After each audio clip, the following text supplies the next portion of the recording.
Hare Krishna. So we'll continue a discussion on chapter 10, resuming from verse 12 and 13.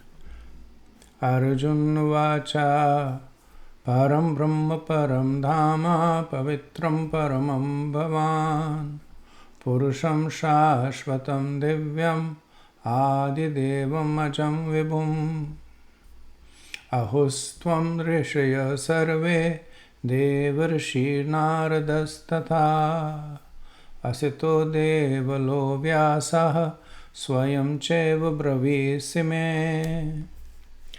Arjun said, "You are the Supreme Personality of Godhead, the ultimate abode, the purest, the absolute truth. You are the eternal, transcendental, original person, the unborn, the greatest. All the great sages, such as Narad, Asit, Deval, and Vyas, confirm this truth about you, and now you yourself are declaring it to me." So the previous 4 verses was Krishna speaking the essence of the Bhagavad-gita, the Chaturshloki, in which Krishna describes his own greatness, describes the conduct of the devotees, and his own reciprocation. So after having heard that, we now see what is Arjun's response. And Arjun's response is bringing forth is reflecting the essence of the Chaturshloki. So when Krishna reveals his true position and his merciful reciprocation to the devotees, how do the devotees interact with him? So we see over here Arjun's mode of complete and ecstatic surrender unto him. So Prabhupada in the purport says that here Arjun expresses himself through the grace of Krishna. If you want to understand Bhagavad-gita, we should accept the statements in these 2 verses. This is called the parampara system, acceptance of the disciplic succession. Unless one is in the disciplic succession, he cannot understand Bhagavad-gita. It is not possible by so-called academic education. Unfortunately, those proud of their academic education, despite so much evidence in Vedic literature, stick to their obstinate conviction that Krishna is an ordinary person. So in the 13th verse of these 2 parts, the second verse, where Arjun says Devarshi Naradas Tatha, he is essentially reinforcing the point that Krishna made in the 4th chapter, when Krishna says Evam Parampara Praktam Evam Rajrisho. So Arjun himself is saying now, so notice that he does not say that I am convinced of it because I think so. Right? So even though he is presenting his own conviction, he is also taking shelter of the parampara. So he says that Devarishi Naras Tatha Asito Devala Vyasa.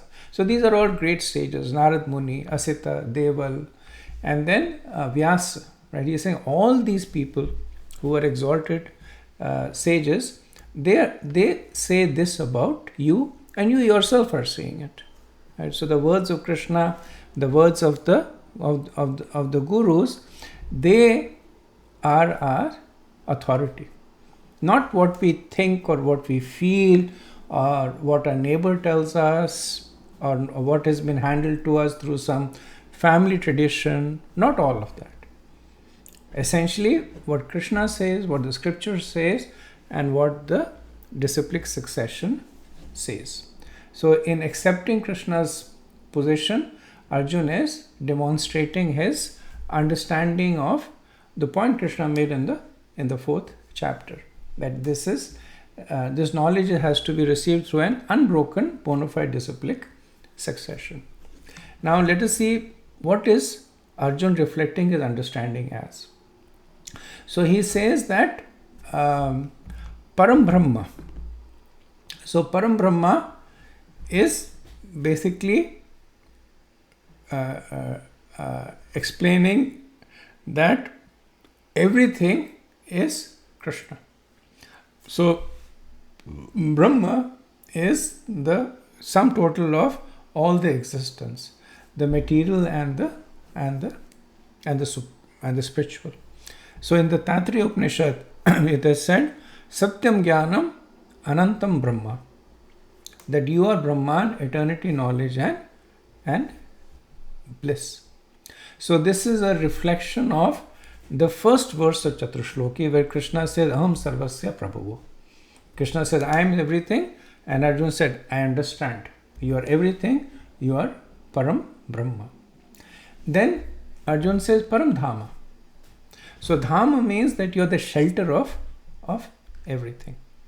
Everything takes shelter in Krishna, and nothing exists beyond Krishna. So this is a reflection of the verse 10.10 when Krishna says that I am Buddhi Yogam, where Krishna says that I bestow this spiritual understanding to you. So what is the understanding? Dhamma is the ultimate shelter that one takes. And this is by developing Buddhi Yogam, by developing devotional service to Krishna, one takes shelter of Krishna. So Arjuna is saying, Param Brahma, Param Dhama, Pavitram Paramam. Pavitram Paramam is that you are supremely purifying. And this is reflecting 10:11, where Krishna says that I destroy by the torchlight of knowledge the agyat tamasa, the ignorance that is the darkness that is appearing because of ignorance. So Arjuna says, yes, you are Param Pavitram, because ignorance is contamination also. So the contamination of ignorance is purified by Krishna. And then Arjuna says that you are Divyam Purusham Adi Devam Ajam Vibhum. Like Divyam Purusham, there is no difference between Krishna and his body. Unlike the conditioned jiva, who has a different body, material body and a spiritual soul. And the sages, such as Narad, on receiving Krishna's meaning, they understand the meaning of the Vedas. They thus call Krishna a person, Purusham, who is Adi Devam, who is the origin of all the Devas. Ajam, who is unborn, and who is Vibhum. So this reflects the understanding of the of the verse 10.9, where Krishna speaks about the conduct of his pure devotees, where he says that his pure devotees are constantly nityam, parasparam, so they are always together, they are Shravana Kirtana Smaran, they are thinking, they are speaking, they are meditating about Krishna, and the result of that is that they understand that Krishna is Divyam Purusham Adi Devam Ajam Vibhum. So in 4.6, Krishna says that I am Aju Apisan Avyayatma, that I am unborn and I am indestructible. Right? And then again in 10.13 he said that I am Ajam Adi, 10.3 he said I am Ajam Adi Devam, that I am unborn and without beginning. And again in 10.8 Krishna says Aham Sarvasya Prabhu, that I am Vibhum, I am everything. So in a way these statements reflect Arjuna's understanding of the Chaturshloki, and at the same time he is in ecstasy glorifying the position of Krishna. Okay, let's go to the next verse. Verse 14. Sarvam etadritam manne yanmam vadasi keshava nahi te bhagavan vyaktim vidurdeva nadhanavaha. O Krishna, I totally accept as truth all that you have told me. Neither the demigods nor the demons, O Lord, can understand you personally. So Arjun is in ecstasy continuing to reflect his good fortune at understanding the position of Krishna. So in the previous verse, in glorifying Krishna, he had reflected his understanding of Krishna's position, specifically contained in Chaturshloki, but a general understanding. He had been listening to Krishna for a while now. Now, in this verse, with humility, he accepts that this understanding that is appearing in him is not because of his own qualification, but because of the descending mercy of Krishna. Because he says that neither the demigods nor the demons. Right? So, in similar to the verse Krishna speaks in 10.2, where he says that neither the host of demigods nor the great sages know my origin or opulences, because I am their origin in every respect. So Arjun is reflecting that point again, slight change. Now Krishna had said demigods and sages, and Arjun says demigods and danavas.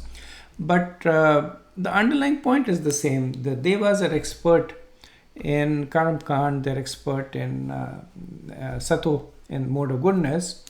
The Danavas are said to be expert in scriptures. That is how they get their powers. They misuse their powers, but one can understand that the only way that one gets all these powers is by following scriptures. When Hiranyakashipu was performing austerities, he was doing it under the instructions of Shukracharya. Shukracharya is considered to be the foremost authority of the Vedas, even more so than Brahaspati. So he had instructed Hiranyakashipu to follow certain process, and that's how he got all the progress. So Arjuna is saying, when those who are great in piety like the Devas, or who are great in the understanding of the scriptures like the Danavas, cannot understand you, what hope is there for me to understand you? None. But yet, I do have some understanding because of your mercy. I do have some understanding because of my surrender unto you. That's why he says that I totally accept whatever you have said. He says, Sarvam etad ritam manya. It's Sarvam etad, that everything that you have said, not partially. One of the biggest challenges in people taking to spirituality is cherry picking, where they say, I accept this part but not this part. Right? So they say, okay, I accept that when Krishna says that one should perform the karma, your own prescribed duties, but I don't really accept the part where Krishna says, Sarvadharam pratyajaya mamekam sharanam braj.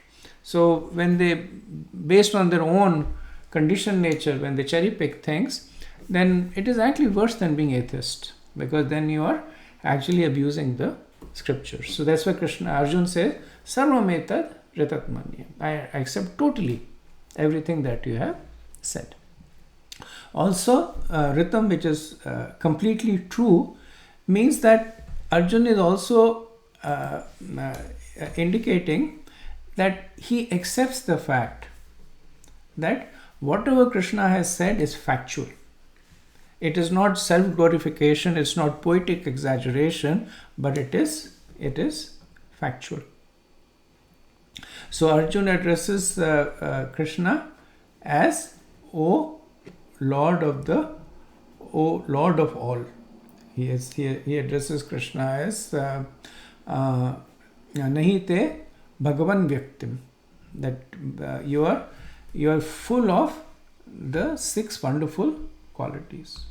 He also addresses Krishna as Keshav, and the Acharyas explain that if you break the word Keshav, Ka means Brahma, Isha means Shiva, and Va is extracted from Vayase, which means to bind.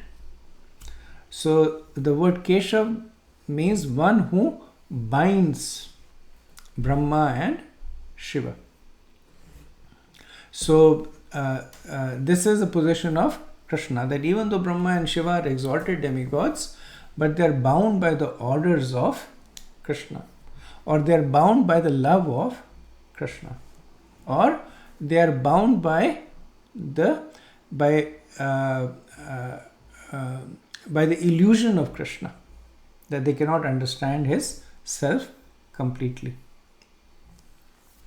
So this also indicates what should be our mood in accepting the instructions of Krishna. Prabhupada says that, as stated in the introduction to Bhagavad-gita, it should be understood in the parampara system. When the parampara system was lost, Arjuna was selected to rejuvenate it. The acceptance by Arjuna of all that Krishna says should be emulated. Then we can understand the essence of Bhagavad-gita, and then only can we understand that Krishna is the Supreme Personality of Godhead. Okay, next verse. Verse 15. Swayam eva atmanatmanam veta tvam purushottama bhuta bhavan bhutesha deva deva jagatpate. Indeed, you alone know yourself by your own internal potency.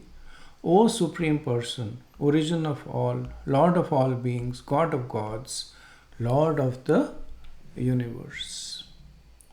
So Arjuna is continuing his beautiful glorification of Krishna. So here he is referring to Krishna's achintya, or inconceivable potency. So the point that he makes is that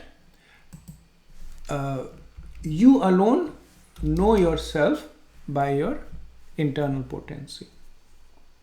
So one may say that just now Arjuna, he described Krishna. He called him Param Brahma, Param Dhama, Pavitram Param. And now he is saying that only Krishna knows. So when he says only Krishna knows, the corollary to that is nobody else knows. So Arjuna here is referring to the inconceivable potency of Krishna. That Krishna, we understand Krishna to the extent that he chooses to reveal himself. But nobody really understands Krishna completely. Only Krishna understands himself by his internal potency. And actually it is said that sometimes even Krishna gets bewildered by his own opulences. In Dwarka there is this pastime that once Krishna, he looked at his own reflection in the pillar. The pillars there are made of vidur, which is a reflecting gem. And for a moment Krishna got bewildered by seeing the beauty of the person in the pillar. So sometimes even Krishna cannot conceive his own greatness. But to the extent anybody can, only Krishna can. Then there are many other inconceivable aspects of Krishna's pastimes. That why does the unborn take birth? Why does the invincible die? Why does one who is feared by fear personified run away in fear from Mother Yashoda? Why does the personification of Dharma commit immoral acts? These are all inconceivable aspects of Krishna that can only be understood by Krishna, but they are fully accepted by his pure devotees. So, inconceivable means that they are beyond full comprehension. But nevertheless, Arjuna is setting the mood of devotees. In the previous verse, he had talked about how the devotees understand Krishna in the disciplic succession. Now, he is expanding on that and saying that the devotees accept even that which they cannot understand. There are some aspects of Krishna that he empowers us to understand, which is why we are reading the Bhagavad-gita, we read the Bhagavatam, the Vedas, because Krishna is empowering us to understand some aspects of him. There are other aspects that we do not understand, but the devotees also accept them in their entirety. So Arjun says, Swayam eva atmana atmanam. So eva means certainly or only. That only Krishna can understand himself. So in his ecstasy, we see that in this verse, Arjun is addressing Krishna with 5 names. And the Acharyas explain the significance of these names. So he addresses Krishna as Purushottama. So Purush means men. Purushottam means the Lord amongst men. It also refers to that he is the Uttama of the Purush avatars. So the Purush avatars are the 3 Vishnu avatars. Karnadaksha Vishnu, Garbhodaksha Vishnu and Shridaksha Vishnu, and Krishna is the cause of these avatars. So what does he do in this incarnation? The second name of Krishna is used by Arjun, that you are Bhuta Bhavana. So Bhuta Bhavana means that you are the creator of everything. You are the Lord of those lords up to Brahma. So Brahma is the creator of the material body, but Krishna is the creator of Brahma. So Krishna is the creator of everything. So then Krishna might say that, is that the only thing I do? I create? Then Arjun says, no, you're Bhutesha. Bhutesha means that you control everything. And you also control the controllers. So then Krishna might say, but the Devas also create and control. So Arjun says, yes, but you are Deva Deva. That you are worshipped by those who themselves are worthy of worship. So Indra, Brahma, Shiva, they are all worthy of worship, but they themselves are worshipping Krishna. Devadeva also means that one who performs pastimes. The Deva means pastimes also. One who performs pastimes with the Devas, with the devotees. And then Arjun says that you are Jagatpate. So Jagatpate means that one who understands this position of Krishna as Purushottama, Bhuta Bhavana, Bhutesh and Deva Deva. How does Krishna reciprocate? He becomes the protector of them. And factually, Krishna is the protector of everyone, good or bad. He is the protector of everything because of his infinite mercy. So Prabhupada says that thus the truth about Krishna is established in this verse by the realization of Arjun. And we should follow in the footsteps of Arjun to understand Krishna as he is. Next verse. Verse 16. Vaktum arasya sheshena devya hayatma vibhutayaha yabi vibhuti bhi lokan imam stvam vyapyatesthasi. Please tell me in detail of your divine opulences by which you pervade all these worlds. So the Acharyas say there are 3 reasons why Arjun is making this request of Krishna. So in the previous verses, he has said that Krishna can be understood, but it is difficult to understand Krishna also. So in that mood, he is asking Krishna to further reveal himself through his vibhutis. So vibhutis essentially are Krishna's opulences. So while one may not be able to appreciate the intricacies of Krishna's pastimes, especially with his pure devotees, one can at least begin to appreciate his opulences. And here also, Arjun, true to his earlier form, where he was saying that one can only understand Krishna to the extent that he reveals himself, he is again putting that request to Krishna. That maybe I may not be able to understand your inconceivable pastimes, but if you be kind enough, then tell me about your opulences.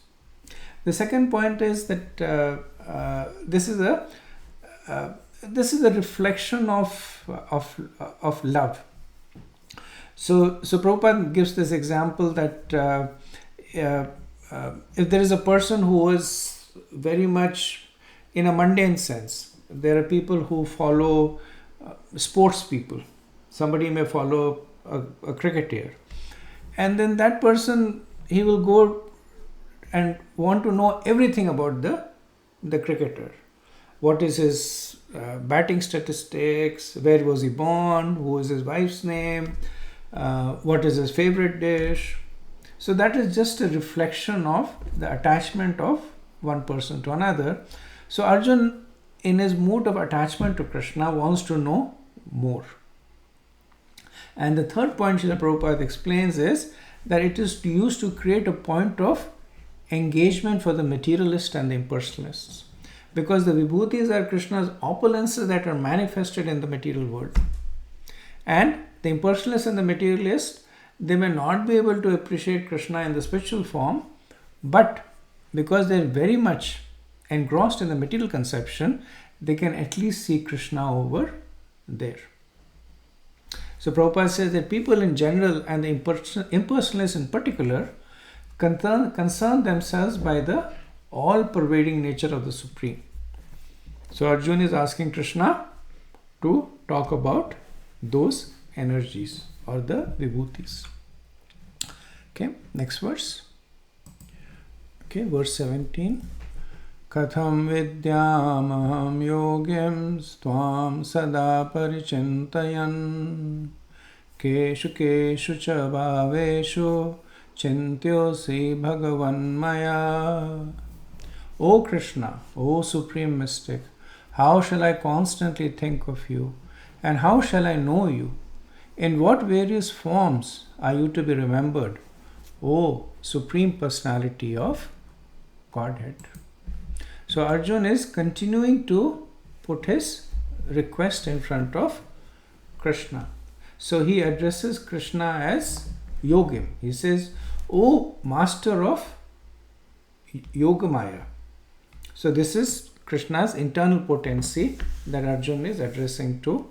That Parichintayam, that Chintayam means to contemplate, Parichintayam means to intently contemplate. So if I were to be absorbed in my meditation on you, Sada Parichintayam, always, Nityam.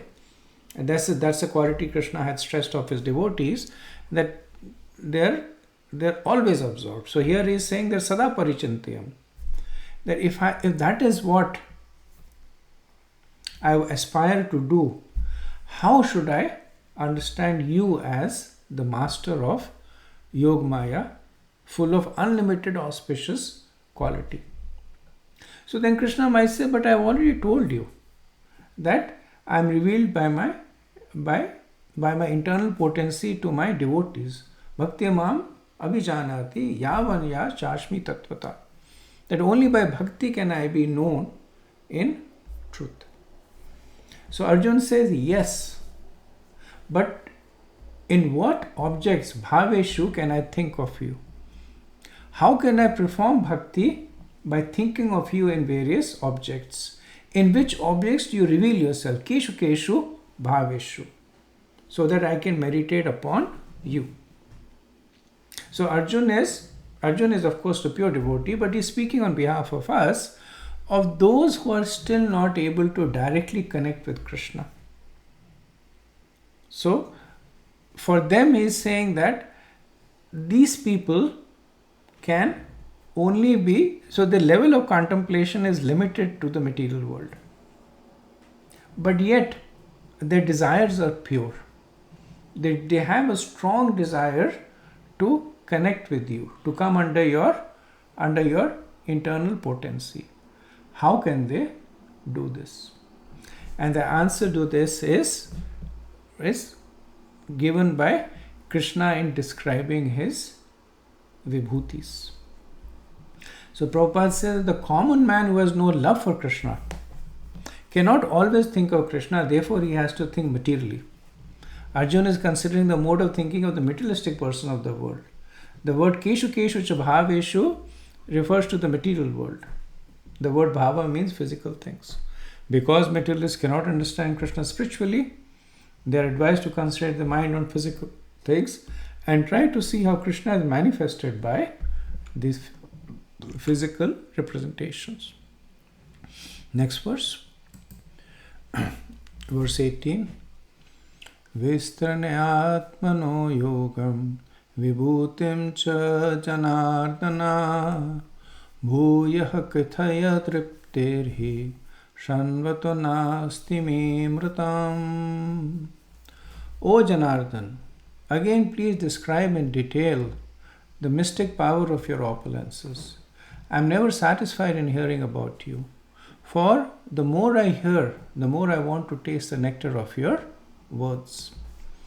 So Arjuna is continuing to make his plea to Krishna to speak more about his opulences. So here he says, Vistranena atmano yogam vibhutim cha janardhana bhuya kathaya triptirir. Bhuya kathaya means speak again. So this means that Krishna is not going to be speaking anything new, but Vistranena atmano. But he is actually going to speak in Vistar.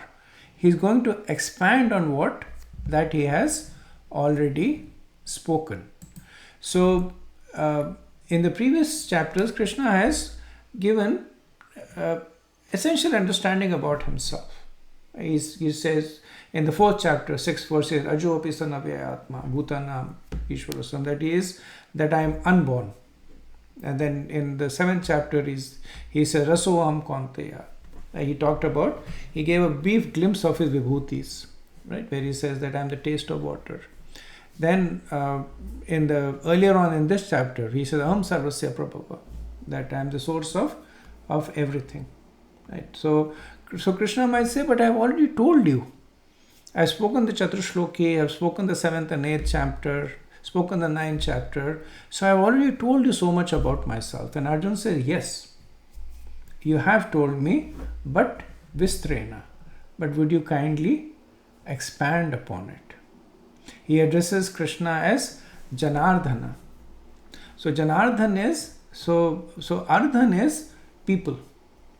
And Janardhan is one who supports. Jana is people, and Ardhana is one who sustains the persons. So Arjuna is saying to Krishna that so people like me, Jana, we will the sweetness of your instructions will create a longing in us. So another meaning of Ardhana is longing. So one thing that we should understand, that in spiritual endeavor, the path and the goal are the same. So here Arjuna is requesting to hear about Krishna so that he develops attachment to Krishna. But the result of developing attachment to Krishna is that one wants to hear more about Krishna.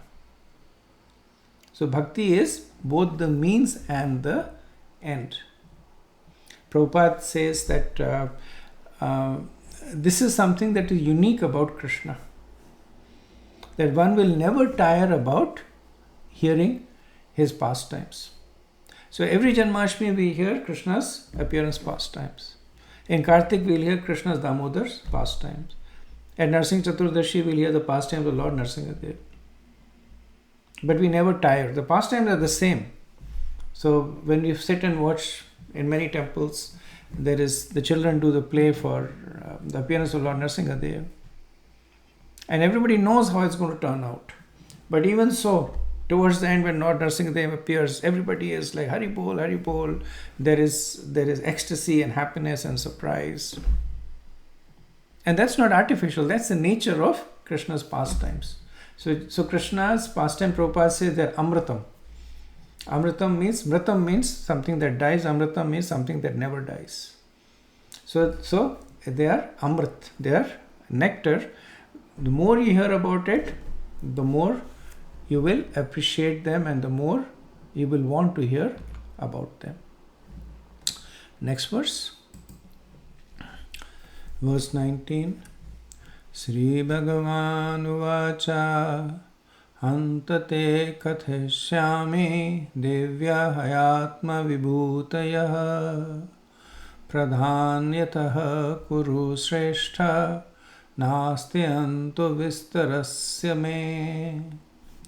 The Supreme Personality of Godhead said, yes, I will tell you of my splendorous manifestation, but only of those which are prominent, O Arjun, for my opulence is limitless. So Krishna is very much pleased by this mood of inquiry from Arjun, because Arjun is asking not from the perspective of idle curiosity or information gathering, but he has clearly said that he wants to use it to enhance his relationship with Krishna. So that's why Krishna says, Hantate Kathishyami, yes, I will tell you. So Hanta means yes, but it is yes with a strong connotation of tenderness and compassion. The Sanskrit is a much more nuanced language. Right? So yes, in English, yes means yes, but in Sanskrit, Hanta means yes, but yes spoken to somebody with lot of compassion and tenderness. And what has invoked Krishna's compassion? Arjun's sincere inquiry to make advancements in devotional service. So in 20 verses, Krishna will speak about his vibhutis. And when we understand this, when we read this about these vibhutis, then we should understand that these vibhutis rest upon Krishna, but Krishna is not limited by them.